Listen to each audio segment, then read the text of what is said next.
Hello student, मैं doctor Vishnu Agarwal स्वागत करता हूं आपका इंजीनियरिंग शिक्षा के इस ऑनलाइन प्लेटफॉर्म पे जिसका नाम है इंजीनियरिंग सेतु।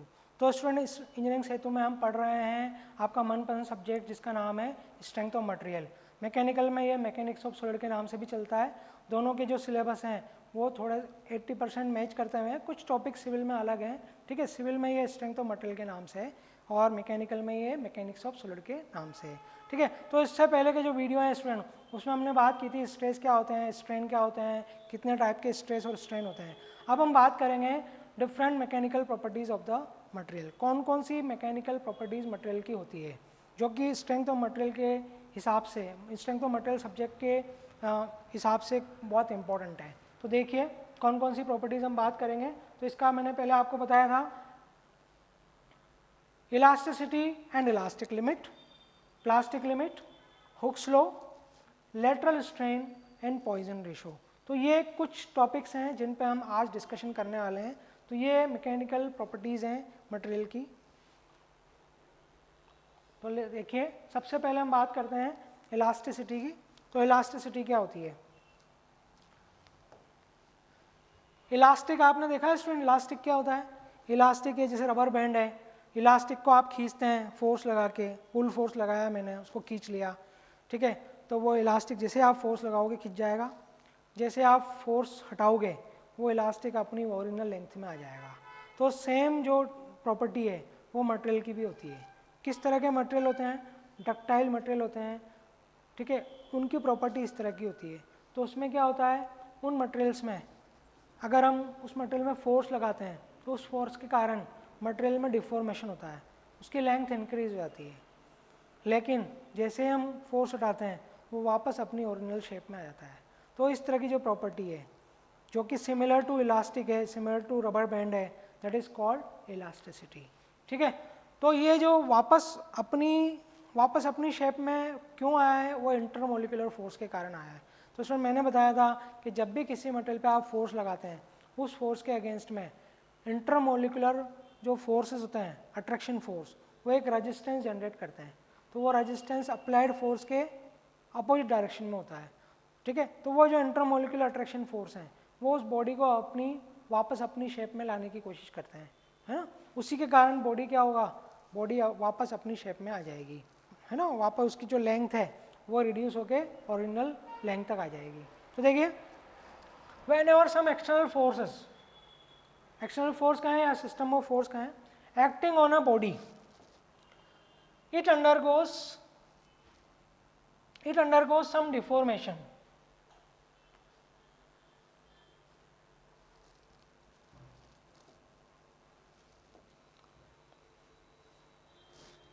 तो देखिए किस तरह से हम इलास्टिसिटी को डिफाइन करेंगे।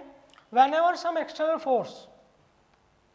फोर्स का है या फिर सिस्टम ऑफ फोर्स का है, acting on a body, it undergoes some deformation.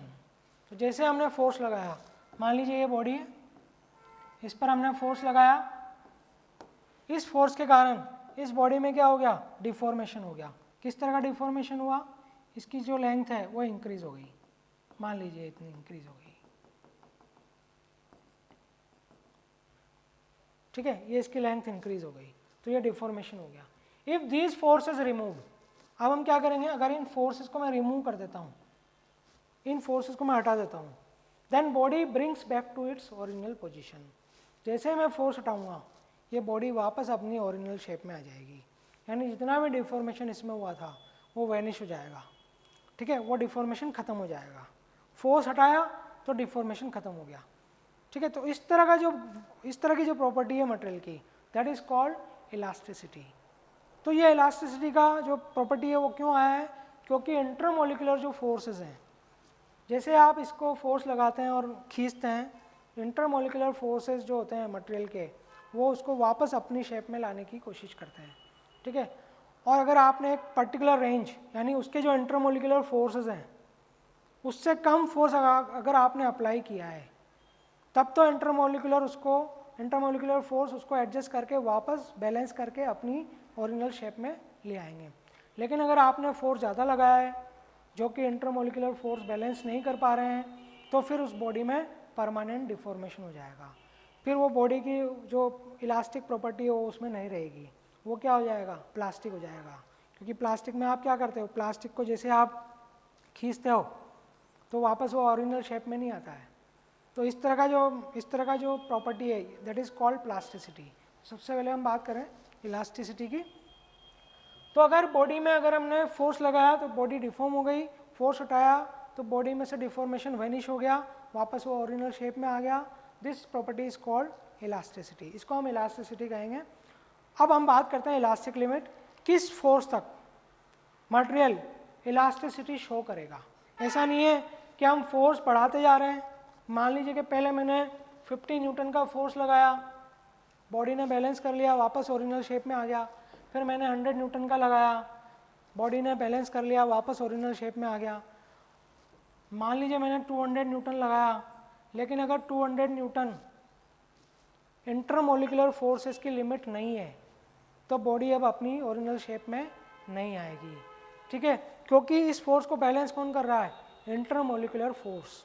तो ये जो फोर्सेस हैं ये तब तक ही बैलेंस होंगे, उस वैल्यू तक ही बैलेंस होंगे जहाँ तक इंटरमोलिकुलर फोर्सेस की लिमिट है। तो अगर मान लीजिए कि इंटरमोलिकुलर फोर्सेस की लिमिट 125 न्यूटन तक ही है, ठीक है, तो 125 न्यूटन तक के फोर्स पर तो ये बॉडी वापस अपनी इनिशियल पोजीशन में आ जाएगी। लेकिन अगर उससे ज़्यादा आपने लगाया है तो अब बॉडी अपनी ओरिजिनल शेप में नहीं आ पाएगी, क्योंकि हम क्या कर गए, हम उसकी लिमिट को क्रॉस कर गए। तो ये जो लिमिट जहाँ तक बॉडी वापस अपनी ओरिजिनल शेप को रिगेन कर लेती है, that limit is called elastic limit. तो we can say the limiting value of force up to and within which the deformation entirely disappear after removing the forces, then this value of force is called elastic limit of the material, ठीक है। हर material की elastic limit अलग अलग होती है, क्योंकि हर material का intermolecular structure अलग अलग होता है, इंटरमोलिकुलर फोर्सेस अलग अलग होते हैं, उसके हिसाब से उनकी इलास्टिक लिमिट होती है, ठीक है। तो अगर हम बात करें डिफरेंट मटेरियल की, जैसे स्टील मैंने ले लिया, कॉपर मैंने जैसे ले लिया, ये जो फ्लेक्सिबल मटेरियल है, स्टील है, कॉपर है, एल्यूमिनियम है, अगर आप इनकी इलास्टिक लिमिट की कंपैरिजन करेंगे तो इनकी इलास्टिक लिमिट अलग अलग आएगी, क्योंकि ये तीनों मटेरियल अलग अलग है। तो इलास्टिक लिमिट किस पे डिपेंड करती है, इलास्टिक लिमिट डिपेंड करती है नेचर ऑफ मटेरियल पे, ठीक है। डिफरेंट मटेरियल के लिए इलास्टिक लिमिट डिफरेंट होती है। तो एक और बार मैं बताता हूँ कि अगर आपने फोर्स इलास्टिक लिमिट तक लगाया है तो बॉडी इलास्टिसिटी शो करेगी, या फिर हम कहें मटेरियल इलास्टिसिटी शो करेगा।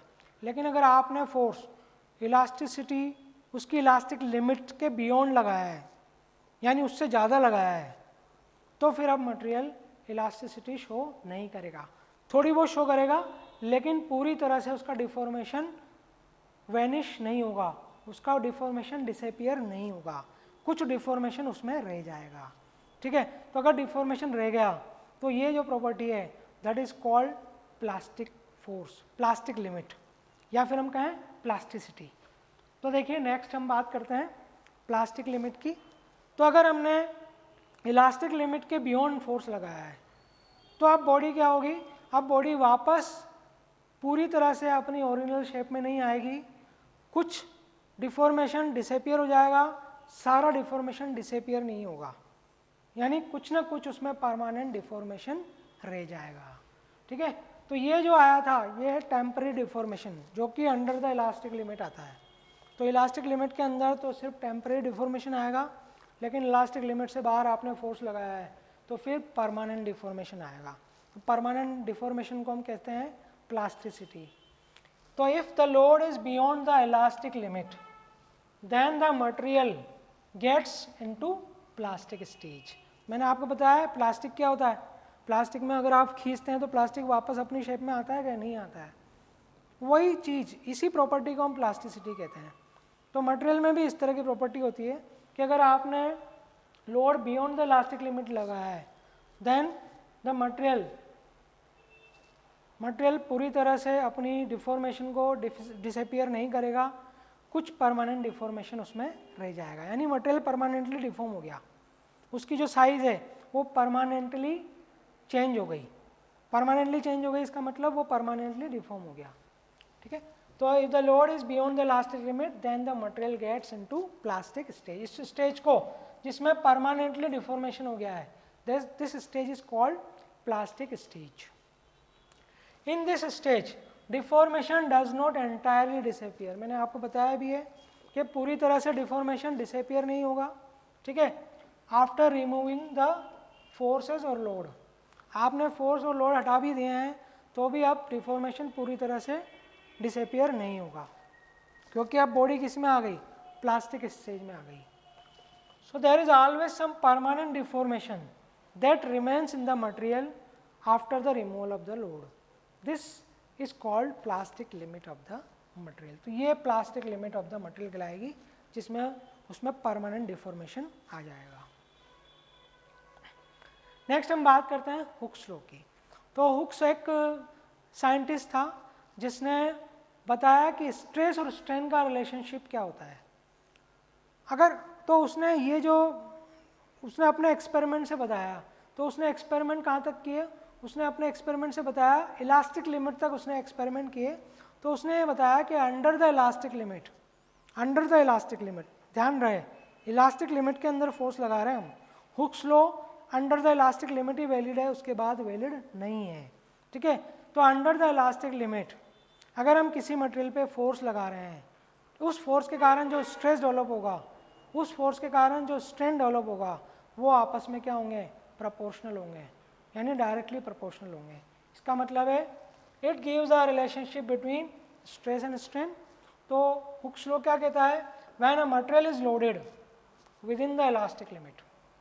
मैंने कहा ना आपसे कि ये जो लॉ है ये इलास्टिक लिमिट तक ही वैलिड है, क्योंकि इलास्टिक लिमिट के बाद स्ट्रेस की वैल्यू, स्ट्रेस और स्ट्रेन का जो रेशो है वो मेंटेन नहीं रहता, स्ट्रेस स्ट्रेन का रेशो अलग अलग हो जाता है। तो स्ट्रेस अगर कम बढ़ रहा है, स्ट्रेन ज़्यादा बढ़ रहा है, तो इस तरह का सिनारियो हो जाता है आफ्टर इलास्टिक लिमिट। तो when a material is loaded with in its elastic limit then the stress is directly proportional to the strain. Stress is directly proportional to the strain. Proportional का मतलब क्या होता है कि अगर हम एक चीज़ बढ़ाएंगे, एक साइड की क्वांटिटी बढ़ाएंगे तो दूसरे साइड की क्वांटिटी भी बढ़ेगी, यानी मैं स्ट्रेस को बढ़ाऊंगा तो स्ट्रेन भी बढ़ेगा। तो क्या होगा, अगर हम फोर्स बढ़ाएंगे यानी लोड अगर मैं बढ़ाऊंगा तो स्ट्रेस बढ़ेगा, स्ट्रेस बढ़ेगा तो स्ट्रेन भी बढ़ेगा। कुल मिला के स्ट्रेस और स्ट्रेन का जो रेशो है वो कांस्टेंट रहेगा। जितना स्ट्रेस आप बढ़ा रहे हैं उसी के रेशो में स्ट्रेन भी बढ़ता जा रहा है, ठीक है। तो वी कैन से जब भी प्रोपोर्शनल साइन को हम हटाते हैं तो एक कांस्टेंट आता है, यहाँ कांस्टेंट आया है ई, ये मैंने प्रोपोर्शनल साइन है ये वाला, ये प्रोपोर्शनल साइन है, प्रोपोर्शनल। प्रोपोर्शनल का मतलब है जिस रेशो में ये क्वांटिटी बढ़ेगी उसी रेशो में ये बढ़ेगा, ठीक है। तो अंडर द इलास्टिक लिमिट जिस रेशो में स्ट्रेस बढ़ेगा उसी रेशो में स्ट्रेन बढ़ेगा, ठीक है। जिस रेशो में स्ट्रेस घटेगा उसी रेशो में स्ट्रेन घटेगा, ठीक है। यानी दोनों में जो वेरिएशन आएंगे वो प्रोपोर्शनल आएंगे। तो देखिए यहाँ पर जैसे हम प्रोपोर्शनल साइन हटाएंगे तो यहाँ पर एक कांस्टेंट आया है ई, इस ई को हम कहते हैं प्रोपोर्शनलिटी कांस्टेंट और इलास्टिक कांस्टेंट, इसको इलास्टिक कांस्टेंट हम कहते हैं। तो अगर हम कहें तो ई इजकल टू कितना हो गया स्टूडेंट, सिग्मा अपॉन एप्सिलॉन। ये जो इलास्टिक कांस्टेंट है ये भी मटेरियल की प्रॉपर्टी होता है, material property, property of the material. Property of the material क्या होती है, ये जो प्रॉपर्टी है, ये मटेरियल की जो प्रॉपर्टी है सिर्फ नेचर पर डिपेंड करती है मटेरियल के, ठीक है। इसका मतलब है स्ट्रेस और स्ट्रेन का जो रेशो है वो हमेशा कांस्टेंट रहेगा और वो किसके बराबर होगा, इलास्टिक कांस्टेंट के बराबर होगा। तो यहाँ देखिए अगर हम ई की वैल्यू निकालें तो क्या हो जाएगा, स्ट्रेस अपॉन स्ट्रेन। तो यहाँ देखिए स्ट्रेस अपॉन स्ट्रेन। तो ये हुक्स ने बताया कि अंडर द इलास्टिक लिमिट जो स्ट्रेस डेवलप होता है और जो स्ट्रेन डेवलप होता है उनका रेशो एक कांस्टेंट क्वांटिटी होती है जिसको हम कहते हैं इलास्टिक कांस्टेंट, ठीक है। तो इलास्टिक कांस्टेंट हो गया स्ट्रेस अपॉन स्ट्रेन। और ये मटेरियल की प्रॉपर्टी होता है, जैसा कि मैंने कहा, आप कॉपर के लिए इलास्टिक कांस्टेंट की बात करेंगे वो अलग होगा, स्टील के लिए अलग होगा, एल्यूमिनियम के लिए अलग होगा। जैसे हम स्टील की बात करें तो स्टील के लिए इलास्टिक कांस्टेंट होता है 200 गीगापास्कल। ये आगे हम पढ़ेंगे, ठीक है। जितना हार्ड मटेरियल होगा, जितना स्ट्रॉन्ग मटेरियल होगा, उसका इलास्टिक कांस्टेंट उतना ही ज़्यादा होगा। तो स्टील का इलास्टिक कांस्टेंट ज़्यादा होगा क्योंकि वो ज़्यादा हार्ड है, ज़्यादा स्ट्रॉन्ग है। इलास्टिक कांस्टेंट जैसे जैसे कम होता जाएगा मटेरियल सॉफ्ट होता जाएगा। जैसे हम कॉपर की बात करें तो कॉपर सॉफ्ट मटेरियल है, उसका इलास्टिक कांस्टेंट कम होगा। हम एल्यूमिनियम की बात करें, उसका इलास्टिक कांस्टेंट भी कम होगा, वो भी सॉफ्ट मटेरियल है, ठीक है। तो इस तरह से हम कह सकते हैं कि इलास्टिक कांस्टेंट मटेरियल की प्रॉपर्टी है। लेकिन हाँ, under the elastic limit stress और स्ट्रेन का जो रेशो है वो हमेशा उसके इलास्टिक कांस्टेंट के बराबर होगा। Hooke's law applied for linear load. अब अगर हम लीनियर लोड की बात कर रहे हैं, सिर्फ लीनियर जिसके कारण टेंसाइल और कंप्रेसिव स्ट्रेस डेवलप होते हैं। तो अगर हम लीनियर लोड की बात करें तो मान लीजिए कि एक मैंने ये मटेरियल ले लिया, इस पर मैंने लीनियर लोड लगाया है। लीनियर लोड क्यों है? क्योंकि इसकी लाइन ऑफ एक्शन सेम है, दोनों एक ही लाइन में, दोनों की लाइन ऑफ एक्शन सेम है, एक ही लाइन में दोनों फोर्स, इसलिए इसको लीनियर लोड कहते हैं, ठीक है। जब हमने इस पर फोर्स लगाया है, इसका क्रॉस सेक्शन एरिया मैंने ए ले लिया, सी का मतलब है क्रॉस सेक्शन, तो ये ऐसी इसका क्रॉस सेक्शन एरिया हो गया। तो इसमें जो स्ट्रेस डेवलप होगा वो कितना होगा? Sigma is equal to load upon cross section area. तो ये इसमें स्ट्रेस डेवलप हो गया। अगर ये मटेरियल डिफॉर्म हो जाता है, मान लीजिए कि मटेरियल डिफॉर्म हो गया, तो change in length upon original length, ये इसका स्ट्रेन हो जाएगा, ठीक है। डिफॉर्म होकर अगर इसकी लेंथ चेंज हो जाती है, मान लीजिए कि अगर इसमें डिफॉर्मेशन हो गया है,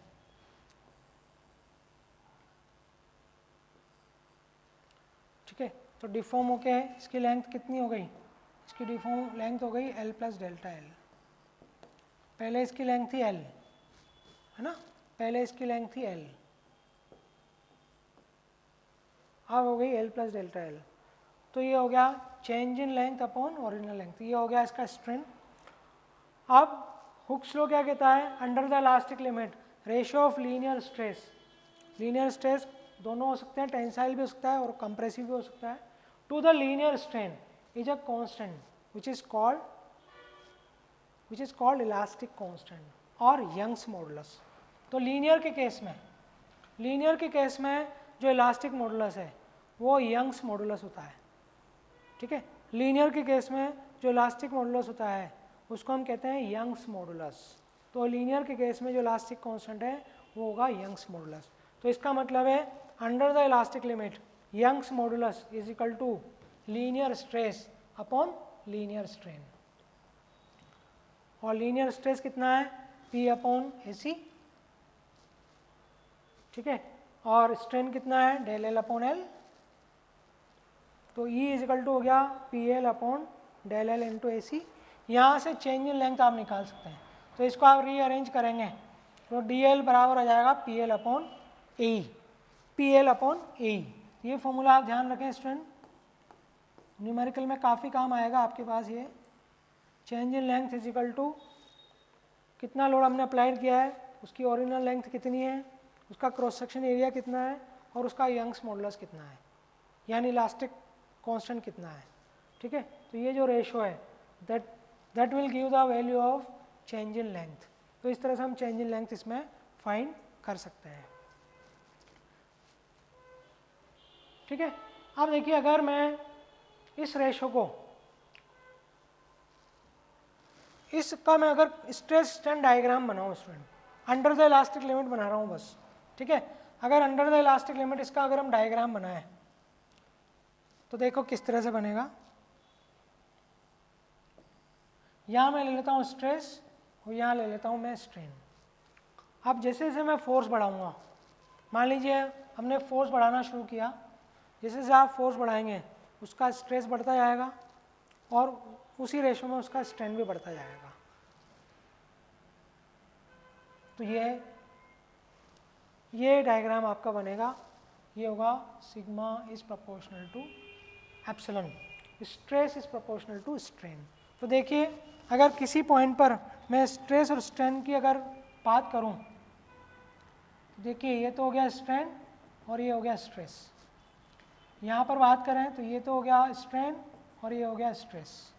देखिए ये तो स्ट्रेन हो गया, ये स्ट्रेन हो गया, इसके करस्पॉन्डिंग ये स्ट्रेस हो गया, इसके करस्पॉन्डिंग ये स्ट्रेस हो गया।